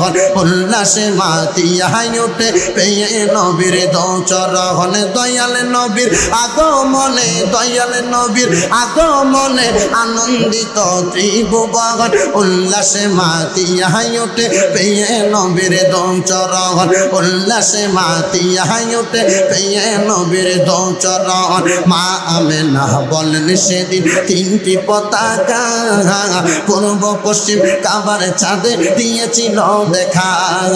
মা আমেনা বলেন সেদিন 3টি পতাকা পূর্ব পশ্চিম কাবার চাঁদে দিয়েছিল দেখা মার হাবা দনি মার হাবা দনি জিকির করে সারাক্ষণ উল্লাসে মাতিয়ায় ওঠে পেয়ে নবীর দোচরণ উল্লাসে মাতিয়ায় ওঠে পেয়ে নবীর দোচরণ জান্নাত থেকে হাওয়া আসিয়া মরিয়ম হাজেরা মিলাদুন নবী পালন করতে আসিলেন ধরা জান্নাত থেকে হাওয়া আসিয়া মরিয়ম হাজেরা মিলাদুন নবী পালন করতে আসিলেন ধরা আসলেন নবী পোশাক পরা আসলেন নবী পোশাক পরা সুরমা লাগা দুনয়ন উল্লাসে মাতিয়ায় ওঠে পেয়ে নবীর দোচরণ উল্লাসে মাতিয়ায় ওঠে পেয়ে নবীর দোচরণ একটা জবান বন্ধ রাখবেন না চিৎকার মেরে বলেন ইয়া রাসূলুল্লাহ আরে বন্ধুরারে আমার নিশ্চিন্তপুরের বাবারা আমার নবীজি রাহমাতুল লিল আলামিন ঘোষণাটা হইল আমার আল্লাহ পাকের ওই নবীজির একজন দাদা ছিল যেই দাদার নাম ছিল হযরতে আব্দুল মুত্তালিব আপনারা কেউ জবান বন্ধ রাখবেন না আপনারা বলেন নবীর দাদার নাম কি নবীর দাদার নাম হলো হযরতে আব্দুল মুত্তালিব হযরতে আব্দুল মুত্তালিবের একজন বন্ধু ছিল যার নাম ছিল হযরতে ওহাব জহুরি নাম কি ছিল ওই ওহাব জহুরি আব্দুল মুত্তালিবের বন্ধু মনোযোগ দিয়ে শুনলে মিলাদুন নবী কেউ অস্বীকার করলে আপনি তারা বুঝাইতে পারবেন ও বন্ধু ও নবীর উম্মতের দল হযরত ওহাব জহুরি আর হযরত আব্দুল মুত্তালিবের একটা ভালো বন্ধুত্ব হযরতে ওহাব জহুরি একজন ব্যবসায়ী আর হযরত আব্দুল মুত্তালিব হলো এলাকার মধ্যে সবচাইতে হাশিমি বংশ কুরাইশ বংশের মানুষ হযরতে ওহাব জহুরি এবং আব্দুল মুত্তালিব একদিন মক্কা শরীফের হাতিমে কাবার সাথে বসা নবীর দাদার দায়িত্ব ছিল কাবা শরীফের মধ্যে মানুষকে পানি বন্টন করা নবীর দাদা হযরতে আব্দুল মুত্তালিব এবং হযরত ওহাব জহুরি একসাথে বসা এবার আমার নবীর আব্বাজান নবীর বাবার কাছে নবীর দাদার কাছে আগমন করলেন আয়েশা ডাক দিয়া কয় আব্বা গো ও আমার পানের আব্বা আপনার কাছে আমি একটা কথা বলতে চাই বলে তুমি কি বলবা আব্দুল্লাহ হযরতে আব্দুল্লাহ নবীর বাবা ডাক দিয়ে বলে আমি অন্য কোনো কথা না ওগো দাদা ওগো আব্বাজান আমি আপনার কাছে বলতে চাই আমি যখন দুনিয়াতে রাস্তা দিয়ে হাঁটি আরবের বড় বড় মাইয়ারা সুন্দর সুন্দর চেহারাওয়ালা মহিলারা আমি আব্দুল মুত্তালিবের চেহারার দিকে তাকিয়ে থাকে আর ডাইরেক্ট এসে আমার বিয়ের প্রস্তাব দেয় এলাকার মধ্যে কোনো ফোলা যদি রাস্তা দিয়ে হাঁটে তারা যদি কেউ ডাইরেক্ট প্রস্তাব দেয় খুশি ঠিক না বে ঠিক নবীর আব্বা ডাক দিয়া কয় গো আব্বাজান আমি রাস্তা দিয়া যাওয়ার সময় আমার মাইয়ারা বিয়ার প্রস্তাব দেয় আমার কাছে এটা কেমন জানি লাগে হযরত আব্দুল মুত্তালিব মুস্কি মুস্কি হাসে ডাক দিয়া কয় আব্দুল্লাহ ও আব্দুল্লাহ তুমি এটার হাকিকতটা জানো না তারা তো আসলে তোমারে বিয়া করতে চায় না তারা আসলে তোমার কপালের মধ্যে আল্লাহ পাক রব্বুল আলামিনের বন্ধু মুহাম্মদুর রাসূলুল্লাহর নূর মুবারকটা দেখা যায় তারা তো এইটার পাগল হইয়া তোমারে বিয়া করতে চায় হযরতে আব্দুল্লাহ ডাক দিয়া কয় আব্বা গো আমি কি করব আমার কাছে ভালো লাগে না হযরত আব্দুল মুত্তালিব আবার হযরত আব্দুল্লাহ যাওয়ার পরে ওনার বন্ধু হযরতে ওহাব জহুরির লগে একটা সিদ্ধান্ত নিলেন এ বন্ধু আমার সন্তানকে তো মানুষ এমন ভাবে ডিস্টার্ব করে হযরত আব্দুল মুত্তালিব ডাক দিয়া কয় গো ওহাব জহুরি আপনার একটা কন্যা আসেনি বলে আছে বলে ওই কন্যার নাম হযরতে আমেনা আপনার ওই কন্যার সাথে আমার ফোলাডার বিয়া দিতাম চাই উনি রাজি হইয়া গেলেন রাজি হওয়ার পরে কত সুন্দর বিয়া হয়ে গেল এবার নবীর আব্বাজান এবং নবীর আম্মা মা আমেনা বাসর ঘরে প্রবেশ করলেন প্রবেশ করার পরে রে বাবারা এবার নবীর আব্বাজান যখন বাসর ঘরে প্রবেশ করলেন প্রবেশ করার পরে নবীর আম্মাজান হঠাৎ করে বসা থেকে দাঁড়াইয়া গেলেন দাঁড়াইয়া আইসা হযরতে আব্দুল মুত্তালিবের হযরতে আব্দুল্লাহর পা ধরে সালাম করার পরে হযরতে আব্দুল্লাহ মা আমেনার হাত দ্বারা ধইরা উপরের দিকে তুইলা মা আমেনার কপালের মধ্যে একটা চুম্বন করছে চুম্বন করার পরে মা আমেনা খুশি হইয়া বাবা আব্দুল্লাহর কপালের মধ্যে একটা চুম্বন করছে চুম্বন করার পরে রে বাবারা যখন চুম্বন করলেন এবার পরের দিন যখন সকাল হয়ে যায় নবীর বাবা হযরতে আব্দুল্লাহ মা আমেনার বাসর ঘর থেকে বের হয়ে গেলেন যাওয়ার পরে রে বন্ধুরা নবীর আব্বাজান হযরত আব্দুল্লাহ রাস্তা দিয়ে হাইটা যায় আরবের মাইয়ারা ওনার সাথে দিয়ে হাইটা যায় যে মাইয়া গতকালকে বিয়ার প্রস্তাব দিত যে মাইয়া গতকালকে দেখলে তাকিয়ে থাকতো তারা আব্দুল্লাহর দিকে আর ওই মাইয়ারা তাকিয়ে থাকে না হযরত আব্দুল্লাহ বড় অবাক হয়ে গেলেন। এবার দৌড়ে হযরতে আব্দুল্লাহর বাবা হযরত আব্দুল মুত্তালিবের কাছে গেলেন। এবার ডাক দিয়ে আব্বা, ও আব্বা গো, আপনার কাছে আমি একটা কথা বলতে চাই। গতকালকে যে মাইয়ারা আমার দিকে তাকায় থাকতো, যে মাইয়ারা আমার বিয়ার প্রস্তাব দিত, আজকে তো ওই মাইয়ারা আমার দিকে তাকায় না। হযরতে আব্দুল মুত্তালিব একটা ডাক দিয়া কয়, এই আল্লাহু আকবার জোরে, হযরতে আব্দুল মুত্তালিব একটা ডাক দিয়া কয়, আব্দুল্লাহ, ও আব্দুল্লাহ, তুমি তো আমার আল্লাহর হাকিকতের খেলাটা বুঝো নাই, তুমি তো আমার আল্লাহর হাকিকতের খেলা বুঝো নাই।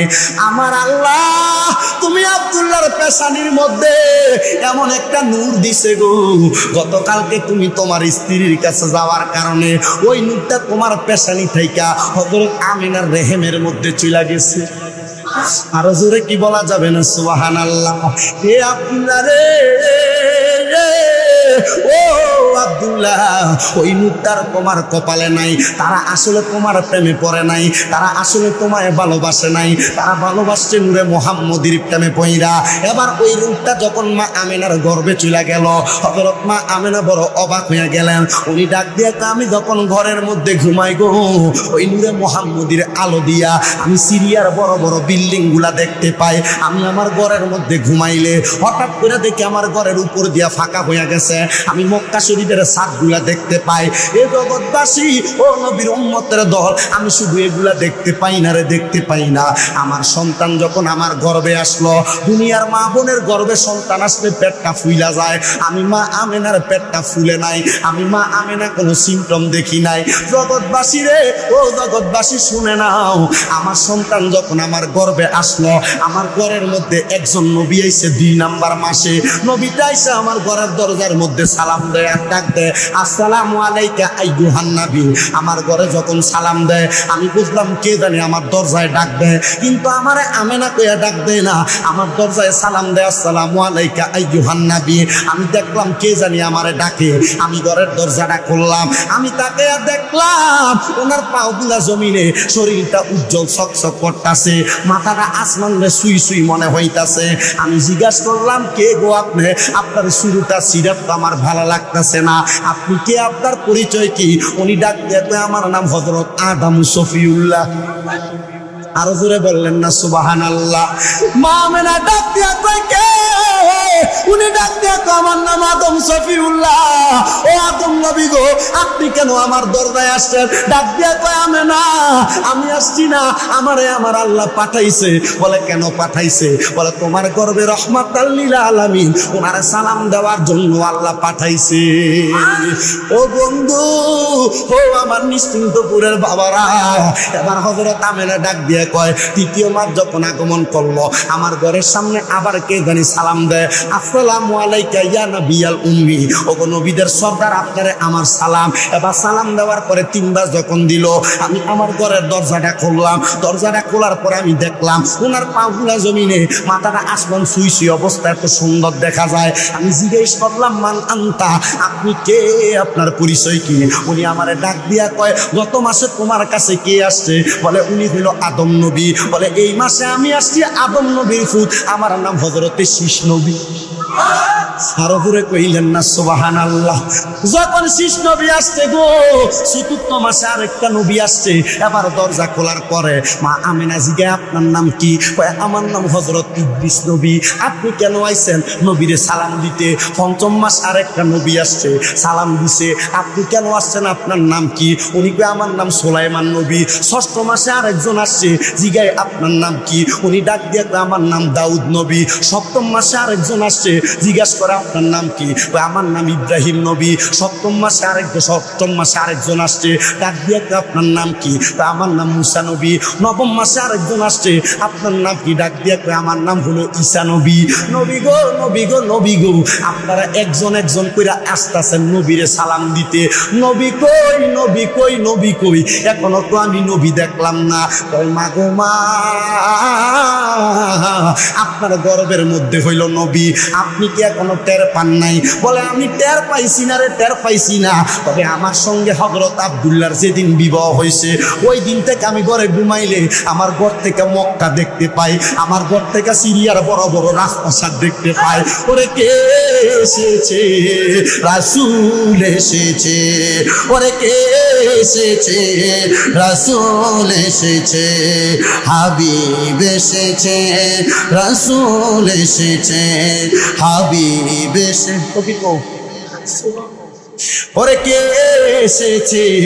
রাসূল এসেছে, রাসূল এসেছে, হাবিব এসেছে, রাসূল এসেছে, হাবিব এসেছে, রাসূল এসেছে, হাবিব এসেছে, রাসূল এসেছে, হাবিব এসেছে, রাসূল এসেছে, হাবিব এসেছে, রাসূল এসেছে,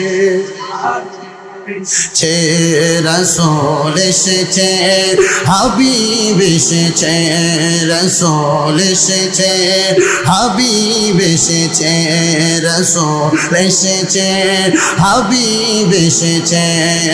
নূরওয়ালা नूर लेकर सारे आलम भेजे, देखो कैसा नूर छाया है।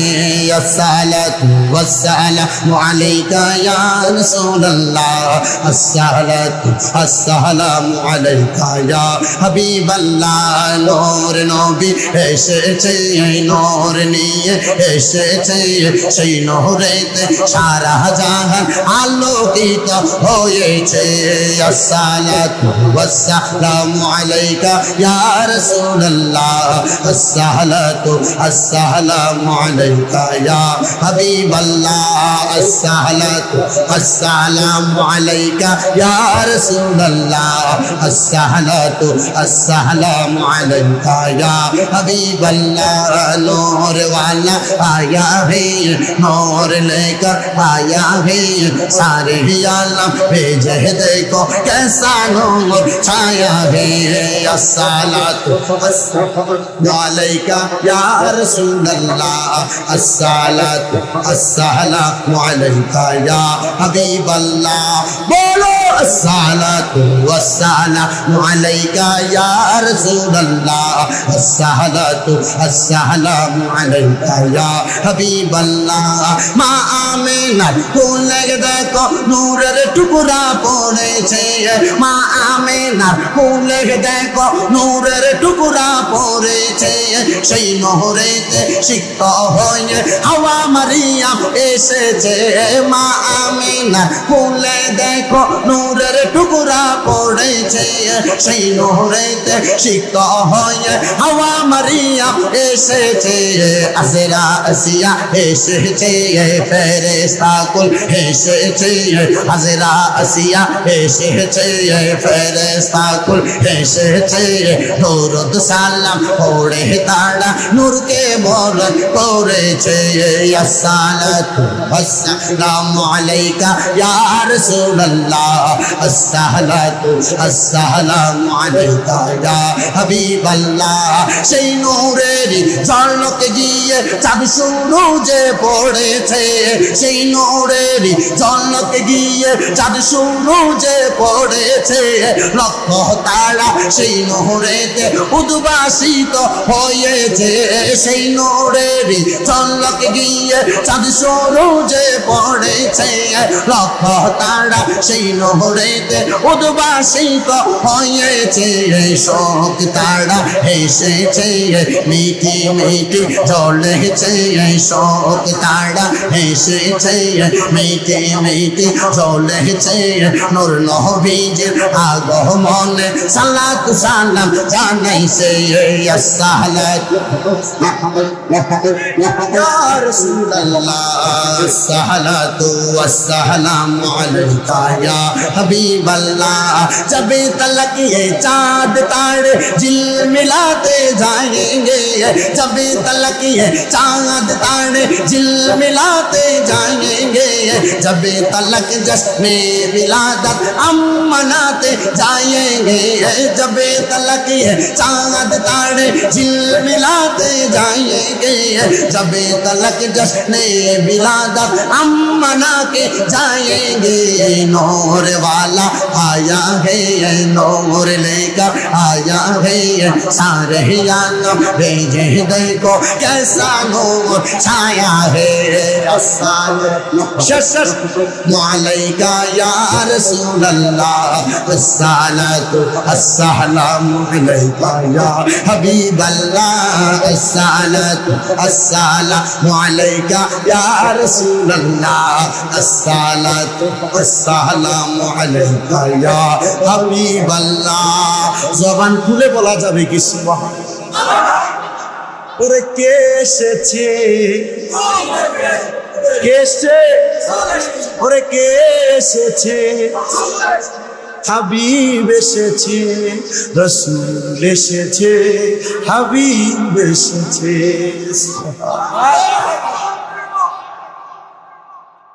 ভাল লাগতেছে না? আশিক রাসূলের কাছে ভালোই লাগে, ঠিক না? ঠিক, আল্লাহ কবুল করে।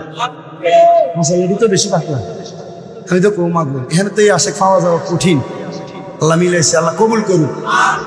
এগুলো কষ্ট হয়, একটা কষ্ট হয় না, আর কষ্ট হয়, জি জি জি কষ্ট হয় নবীর জন্য।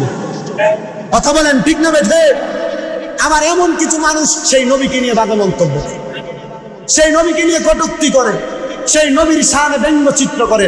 আল্লাহর কসম, বাংলাদেশের প্রধানমন্ত্রী ইসলামপন্থী যদি আপনার মন চায় এমন কোন মানুষ নবীকে নিয়ে ব্যঙ্গচিত্র করবে, এই নবীকে নিয়ে বাজে মন্তব্য করবে, বাংলাদেশের বাইতুল মুকাররম মসজিদের সামনে একটারে টাঙিয়ে লটকিয়ে দেন, দেখবেন ফাঁসিতে ঝুলিয়ে দিলে আর একটু মন্তব্য করবেন, একটা নবীর শানে বেয়াদবি করবেন, একটা কোরআন নিয়ে বেয়াদবি করবেন, বাজে মন্তব্য করবে। আল্লাহ আমাদেরকে সে তৌফিক দান করুক, বাংলাদেশের প্রধানমন্ত্রীকে সে তৌফিক দান করুক। যে ক্ষমতায় থাকুক তার উপরে আমাদের মনের দাবি, অন্তরের দাবি, মুসলমানদের নবী, মুসলমানদের কোরআন নিয়ে, মুসলমানদের ধর্ম নিয়ে কেউ বাজে মন্তব্য করলে ফাঁসির কাষ্ট ঘোষণা করতে হবে। আমরা আপনার কাছে আর অন্য কোনো কিছু চাই না, কারণ বাংলাদেশের উন্নয়ন যা হওয়ার হয়ে গেছে, এরপরে করলো এটা নিয়ে আমল, ঠিক না বেঠিক? আমি আবার সরকার পক্ষিক লোক না, আমি আল্লাহ আল্লাহ রসুলের পক্ষে না।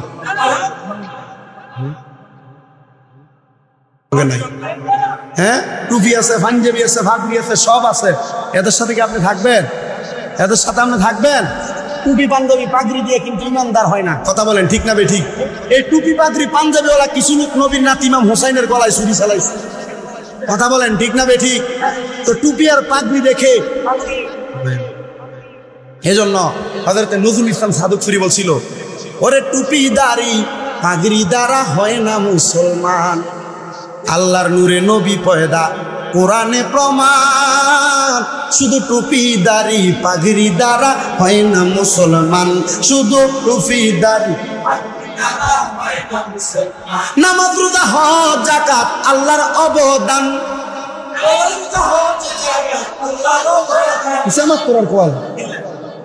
নামাজ রোজা হজ যাকাত নবীর অবদান, নবী মেরাজে না গেলে নামাজ আইতো। ওনারা আমাদের ওস্তাদ।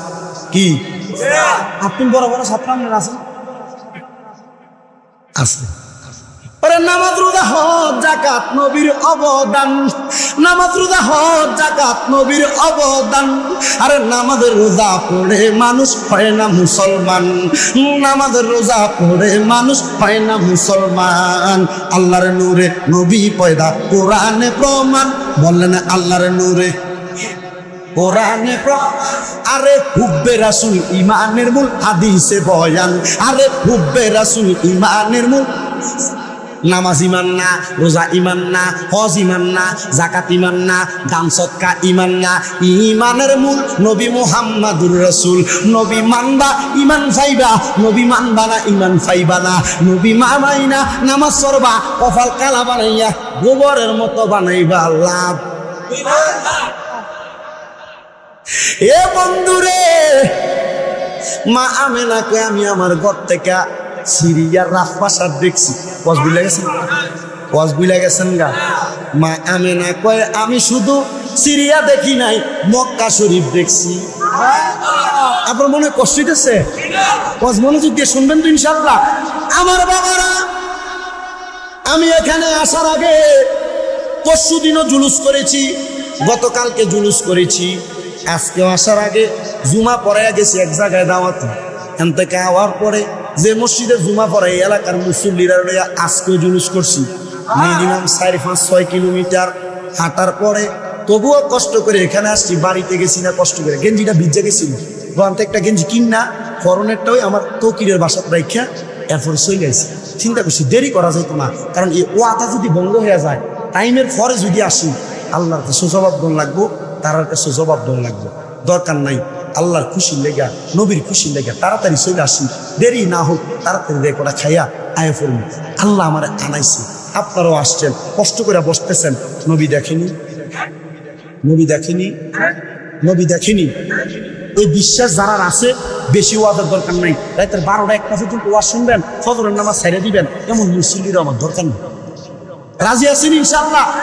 আজকের মাহফিলে যারা বসছেন, আজকে থেকে ওয়াদা করবেন, হুজুর ওই নবীর মহাব্বতে এখন থেকে সব সময় মাথায় একটা সুন্নতি টুপি রাখবেন। এই কামাল ভাইয়ের দিকে, আমার বাবার দিকে চান। আপনার বুলেট নাই, বুলেটের মতো চলে। এর জীবনটাকে এমন ছিল, আপনার নিজের চোখের দেখা, আপনাদের পাশের গ্রামের ছিল। আমার বাবা শরীরের চেহারা দেখেন, সুন্নতি পোশাক নাই, মাথায় সুন্নতি টুপি নাই। বাগদাদি হুজুরের বায়া জীবন পরিবর্তন করে ফেলেছে আল্লাহ রসুলের মহাব্বতে। একটা টুপি মাথায় রাখলে অসুবিধা হবে? এলাকার যুব সমাজ আজকে লাখ টাকা খরচ করে মাহফিল করেছেন। এক জুমায় উদ্যোগ নিবেন, এলাকার প্রত্যেকটা মানুষের একটা একটা করে টুপি দিবেন। এই টুপিগুলা সবাই হাতে নিয়ে যাবে, মাথায় একটা টুপি থাকবে। বিজ্ঞান প্রমাণ করে, কেউ যদি মাথায় টুপি রেখে প্রস্রাব পায়খানা করে, কেউ যদি মাথায় টুপি রেখে বা একটা কাপড় দিয়ে প্রস্রাব পায়খানা করে, তার ক্যান্সার হওয়ার সম্ভাবনা নাই। কেউ যদি খালি মাথায় কোনো প্রস্রাব পায়খানা করে, তার ক্যান্সারের সম্ভাবনা আছে। নবীর সুন্নতের অবদান আছে না নাই? কালার লইয়া ভেদাভেদ করেন না। কেউ সবুজ ফললে সবুজ ফেরেন, কেউ সাদা ফললে সাদা ফেরেন, কালা ফললে কালা ফেরেন। কালার লইয়া ভেদাভেদের দরকার নেই। টুপি ফরম দিয়ে হইল কত? যারা শাহপুরে মহব্বত করে সবুজ ফরে, যারা হযরতে আবেদ সালমাদানিরে পছন্দ করে সবুজ সাদা মিলিয়ে হয়। ওই একটা আছে, হাত তোলো। ওই আর একটা আছে, দাঁড়ান মুরব্বী, দাঁড়ান। মাশাআল্লাহ, কার কাছে ভাইয়া? আপনি কি আবেদ সালমাদানি হুজুরের ভাইয়া? মারহাবা কন, মারহাবা কন। আওলাদে রসুল, আওলাদে অনেকে আছে সায়েন্সের সিরপুটের ভাইয়া। দেখছেন? আল্লাহ যেন কবুল করে। আরো জোরে কন। আল্লাহ আমাদের অন্তরটাকে সুন্নত দ্বারা, আমাদের দেহটাকে সুন্নত দ্বারা মুড়িয়ে নেওয়ার তৌফিক দান করুন। গভীর মনোযোগ দিবেন। যেই কথাই ছিলাম, মা আমেনা বলেন, আমি দেখলাম কাবা দেখা যায়, আমি দেখলাম মক্কা দেখা যায়। এবার আমি আমার ঘরের মধ্যে 10 মাস পেট ফুল ছিল। আমি 10 মাস আমার ঘরের মধ্যে বসবাস করি, কিন্তু আমার পেটের মধ্যে কোনো উঁচা দেখা যায় নাই। আমি মা আমিনা যখন দুনিয়ার জমিনের মধ্যে সন্তান গর্ভের মধ্যে আগমন করল, আমার সন্তান দুনিয়াতে আসবে, এমন টাইমে আমি দেখলাম আমার ঘরের চারদিক একবারে অন্ধকার। হঠাৎ করে দেখলাম আমার ঘরের উপর দিয়ে একটা আস্ত জানালার মতো হয়ে গেছে। আমি দেখলাম আমার ঘরের মধ্যে কে জানি আসতেছে। আমার ঘর আর আসমানটা একবারে আলোকিত হয়ে গেছে। দেখলাম কে আগমন করলো, সাদা রঙের পোশাক পরা। দেখলাম চেহারাটা উঠাইলেন, নুরানি সুন্দর চেহারা। জিজ্ঞাসা করলাম, মা গো কে আপনি, আপনার পরিচয় কি? উনি আমারে ডাক দিয়া কয়, মা আমারে আপনি চিনেন না, আপনার কাছে প্রথম মাসে আইসা একজন নবী সুখবর দিছিল, নাম কি? ওনার নাম হযরত আদম সফিউল্লাহ। ওগো মা, আমি ওই নবীর স্ত্রী, আমি ওই নবীর সহধর্মিনী, আমার নাম হযরতে মা হাওয়া। কেন আসছেন? অপেক্ষা করেন, বলতেছি। আরেকজন আসতেছে, সুন্দর পোশাক পরা। জিজ্ঞাসা করে, কে আপনি? আমার নাম হযরতে আসিয়া। বলে, আপনার পরিচয়? বলে, আমি হইলাম ওই দুষ্ট ফেরাউনের বউ। ওমা, ফেরাউন তো বালা মানুষ না, আপনি ফেরাউনের বউ, আপনি কেন আগমন করলেন? কই, ফেরাউন আমারে কষ্ট দিছে, আমারে মারতে চাইছে, আমি ইমান হারা হই নাই, আমি আল্লাহ পাকরে ভালোবাসা ইমান রাখছি। আমার আল্লাহ বলছে, আসিয়া ফেরাউনের কষ্ট যদি সহ্য করতে পারো, আরে 570 খ্রিস্টাব্দে আখিরি জামানার পয়গম্বর আগমন করবে, আমি আল্লাহ তুমি আসিয়ার ওই কষ্ট সহ্য করার কারণে ওই নবীরে স্বাগতম জানানোর জন্য তোমারে নিয়ে যাব। আসিয়া কয় কবুল, কষ্ট সহ্য করলাম, আল্লাহ আমারে পাঠাইছে আপনার কাছে। হযরত আমিনা কয় আর কেউ আসেনি, আগমন করলো। মা হাজেরা আগমন করার পর সুন্দর চেহারা, বলে আর আসেনি, বলে হ্যাঁ আছে। আগমন করলো, জিগায় কে আপনি, আপনার পরিচয়টা কি? উনি ডাক দিয়া কয় আপনার কাছে 10 মাসের দিন একজন নবী আইছে। বলে হ্যাঁ, নামটা কি? কয় ঈসা নবী। আমি হইলাম ওই ঈসা নবীর মা, যার কোনো বাপ নাই। ঈসা নবীর বাপ আসেনি? ঈসা নবীর বাপ আসেনি? বাপ সারা ফুটো করলে এল্লাইগা ঈসা নবীর নাম রুহুল্লাহ। ঈসা নবীর নাম কি? সুবহানাল্লাহ, সুবহানাল্লাহ। মা মরিয়ম আলাইহিস সালাম কয় আমি আমার ঘরের ভিতরে গোসল করে আমি মসজিদে আকসা, ছোট্ট একটা ঘটনা বলি, শুনবেন না আপনারা? এই ঘটনাটা শেষ করবো। হযরত মরিয়ম আলাইহিস সালামের মার নাম হলো হযরত হান্না। নাম কি? হযরত হান্না। মরিয়ম আলাইহিস সালামের বাবার নাম ছিল হযরত ইমরান আলাইহিস সালাম। হযরত হান্না একদিন চিন্তা করলেন, আমার স্বামী ইমরান আলাইহিস সালাম মসজিদে আকসার ইমাম। কোন মসজিদের ইমাম? মসজিদে আকসা, বাইতুল মুকাদ্দাসের ইমাম। হযরত হান্না বলে আল্লাহ, আমার যদি আরেকটা সন্তান হয়, আমার স্বামী যেমন ভাবে মসজিদে আকসার খেদমত করে, আমি আমার সন্তানরে মসজিদে আকসার জন্য খাদেম হিসেবে দিয়ে দেব। হযরত হান্নার কিছুদিন পর একটা সন্তান আসছে। তবে বাবা, এটা কোনো ছেলে সন্তান না মেয়ে সন্তান? হযরত হান্না কয় এটার নাম হলো হযরতে মরিয়ম। আমি চিন্তা করলাম, হযরত মরিয়ম দুনিয়াতে আসার অল্প কয়েকদিন আগে হযরত ইমরান আলাইহিস সালাম মারা গেছে। মারা যাওয়ার পরে আমি হযরতে হান্নাকে নিয়ে গেলাম বাইতুল মুকাদ্দাসের সামনে। যাইয়া দেখলাম ওই বাইতুল মুকাদ্দাস মসজিদের একজন না 60 জন ইমাম। না, আমরা তো মসজিদের ভিতরে হুজুর রাখেন, এটা আজান দেয়, এটাই নামাজ পড়া, এটাই মুক্ত পড়া, এটাই ফসা পায়খানা সাফ করে। বেতন 4000, বেতন 5000, এক বস্তা চাইলের দাম 3700 টাকা। হ্যাঁ বেটা, তরকারি কু, লবণ কু, মরিচ কু, কথা কেনা। এ বাংলাদেশের উপর থেকে গজব তখন যাবে এই সারা বাংলাদেশের মসজিদের ইমাম মুয়াজ্জিন যখন তার নির্দিষ্ট সম্মান পাবে। এ বাংলাদেশের উপর থেকে সম্মান। হুসাইনিয়া মাদ্রাসার যিনি সম্মানিত সাবেক শিক্ষক মাওলানা মোহাম্মদ খলিলুর রহমান সাহেব, সম্মানিত প্রধান আকর্ষণ হিসেবে আলোচনা করেছেন আপনাদের পরিচিত মুখ আমার বন্ধুবর বড় ভাই হাফেজ কারি আলমগীর হোসেন জালালি আল কাদরি সাহেব। আলোচনা করেছেন উস্তাদ সমতুল্লাহ হাফেজ মাওলানা মুফতি এম সাখাওয়াত হোসেন মিয়াজি সাহেব। মাহফিল পরিচালনা করছেন আপনাদের নিশ্চিন্তপুর বাইতুল ইজ্জত জামে মসজিদের ইমাম ও খতিব হাফেজ মাওলানা বোরহানুদ্দিন সাহেব। পরিচালনা করেন সম্মানিত মাহফিল ইন্তেজামিয়া কমিটি নিশ্চিন্তপুর হোসনে আরা জাবালে নূর মডেল মাদ্রাসা। ডাইনে বামের সামনে বসে থাকা দাড়ি পাকা মুরব্বী বাবারা, যুবক নওজোয়ান ভাইয়েরা, ছোট্ট ছোট্ট মাসুম বাচ্চারা, পর্দার অন্তরালে আছেন আমার অবলা সরলা মা ও বোনেরা, স্কুল কলেজ মাদ্রাসা ইউনিভার্সিটিতে পড়ুয়া আমার ভাইয়েরা, সবার প্রতি সালাম, আসসালামু আলাইকুম ওয়া রাহমাতুল্লাহি ওয়া বারাকাতুহু। আমি সবার প্রতি আগে সর্বপ্রথম জানাই ঈদ মোবারক। পবিত্র ঈদে মিলাদুন নবী মুমিনের শ্রেষ্ঠ ঈদ, ঠিক কিনা? আপনারা দেখবেন যখন এলাকার মধ্যে বৃষ্টি আসা বন্ধ হয়ে যায়, বৃষ্টি আসা বন্ধ হয়ে গেলে দেখবেন গাছগুলা তরুলতাগুলা বৃষ্টির জন্য পিপাসার্ত হয়ে থাকে। ঠিক তেমন ভাবে রবিউল আউয়াল মাস আগমন করলে রবিউল আউয়ালের আগে মুমিনদের অন্তরটা পিপাসার্ত হয়ে থাকে কখন মিলাদুন নবীর মাহফিল করবে। আর ভাদ্র মাস আসলে দেখবেন ভাদ্র মাসে কুকুরগুলা বাচ্চা জন্ম দেওয়ার জন্য ফাগলা কুত্তে হয়ে যায়। আর এমন কিছু মানুষ দেখা যায় যারা মিলাদুন নবীর মাস আসলে এটি ফাগলা কুত্তে হয়ে যায়। আমি কাউকে অ্যাঙ্কার করে কথা বলার জন্য নয়, কাউকে ইন্ডিকেট করে কথা বলার জন্য নয়, শুধু একটা কথা বলবো, আপনারা বলেন নবীজির আগমনে আপনারা খুশি না বেজার? এই খুশি শব্দটার আরবি আইন ইয়াদ আল ঈদ। এই খুশি শব্দটার আরবি আইন ইয়াদ আল ঈদ। এই ঈদ শব্দের অর্থ খুশি। মিলাদুন নবী মানে নবীর আগমনের খুশি। সুবহানাল্লাহ নাই?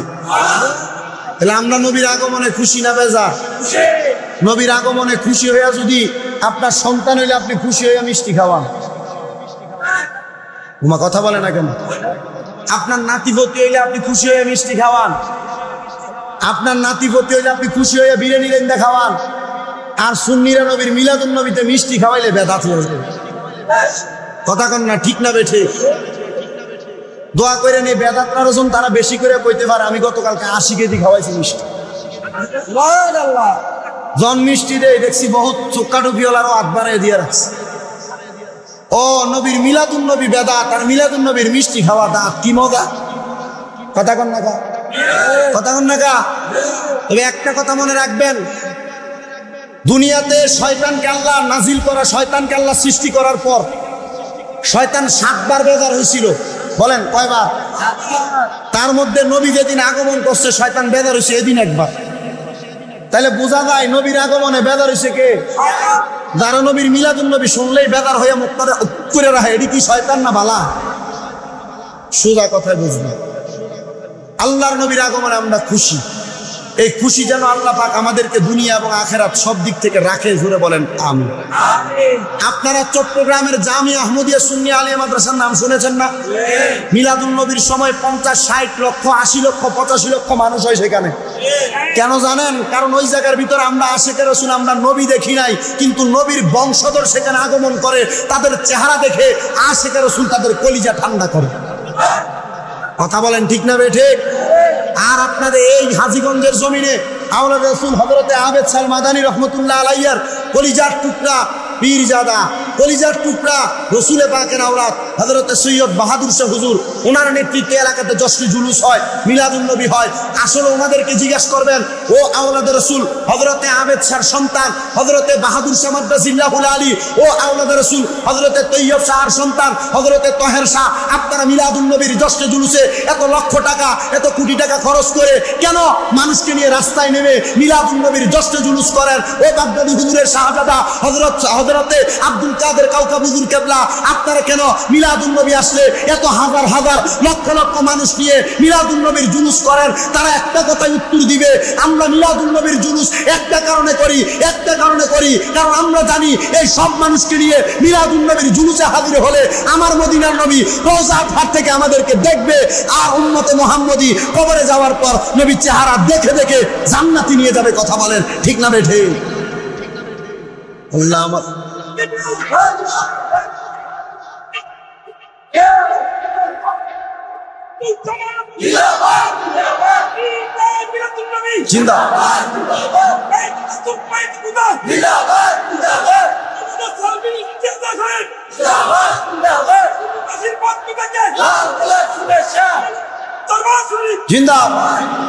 কথা ক্লিয়ার, কথা ক্লিয়ার। আল্লাহ আমাদেরকে সেই ঈমান তাজা রাখার তৌফিক দান করুন। আরেকটা কথা ভেঙে দিয়ে যাই, আপনাদেরকে অনেকেই বলবে 2 ঈদে নামাজ আছে, মিলাদুন নবী যদি ঈদ হয় এনে নামাজ কই? কইছে কি কইছে না? এই কয় কি কয় না? এদেরকে শুধু ইঙ্গিত দিয়ে বলবেন মিলাদুন নবীর ঈদে নামাজ পড়াও, তো ইয়াউমুল আরাফার দিনও তো ঈদের দিন, এদিন নামাজ স্মরণী। ইয়াউমুল আরাফার দিন ঈদের দিন, নামাজ স্মরণী।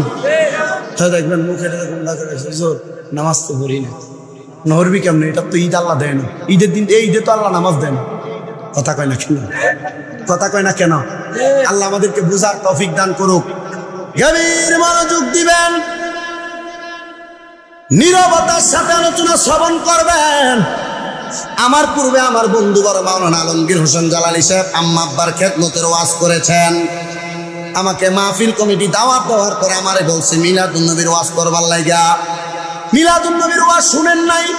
এই মাহফিলের মধ্যে আমার মনে হয় 100%-এর মধ্যে মাত্র 2% শ্রোতা হবেন না। তবে মিলাদুন নবীর ওয়াজ সবাই শুনছেন, আপনাদের কাছে আমি কদমে হাত রেখে দুই একটা কথা বলে যাব। মিলাদুন নবীর আলোচনার ধারাবাহিকতার মধ্যে যদি আমি আপনাদেরকে নিতে চাই, আগে আমরা মিলাদুন নবীর আলোচনার ধারাবাহিকতায় নবীর আগমন, মিলাদুন নবী এটাকে যেটাকে বলা হয়, তাহলে ওই নবীর আগমন কোনো সন্তান জন্ম দেয় যে ব্যক্তি, ওই ব্যক্তির সন্তান সম্পর্কে ভালো জানে। আমার সম্পর্কে আমার মা ভালো জানে, আপনার সম্পর্কে আপনার মা ভালো জানে, আপনার সম্পর্কে আপনার বাবা ভালো জানে। আমার নবীজির আম্মা জান হযরতে মা আমেনা রাদিয়াল্লাহু তাআলা আনহা বলতেছেন, আমার সন্তান মুহাম্মাদুর রাসূলুল্লাহ সাল্লাল্লাহু আলাইহি ওয়াসাল্লাম, আমার সন্তান যখন আগমন করলো, আমি দেখলাম দুনিয়ার সন্তান যখন দুনিয়াতে আগমন করে, সর্বপ্রথম ওই ফোলাটার মাথা দুনিয়াতে আসে, ওই মেয়েটার মাথা আসে, কিন্তু আমার ফুটে যখন দুনিয়াতে আগমন করছে, আল্লাহর কসম মুহাম্মাদুর রাসূলুল্লাহ সর্বপ্রথম ওনার কদম মুবারক মাটির মধ্যে রাখছে। আমি দেখতাম দুনিয়াতে কোন সন্তান যদি আগমন করে, উলঙ্গ অবস্থায় আগমন করে, আর আমি দেখছি মুহাম্মাদুর রাসূলুল্লাহ সাল্লাল্লাহু আলাইহি ওয়াসাল্লাম যখন আগমন করছে, ওনার শরীর মুবারকের মধ্যে বেহেশতের পোশাক পরানো ছিল। দুনিয়ার সন্তান যখন দুনিয়াতে জন্মগ্রহণ করে, ওই সন্তানটা দুনিয়াতে মুসলমানি ছাড়া আসে, আর আমার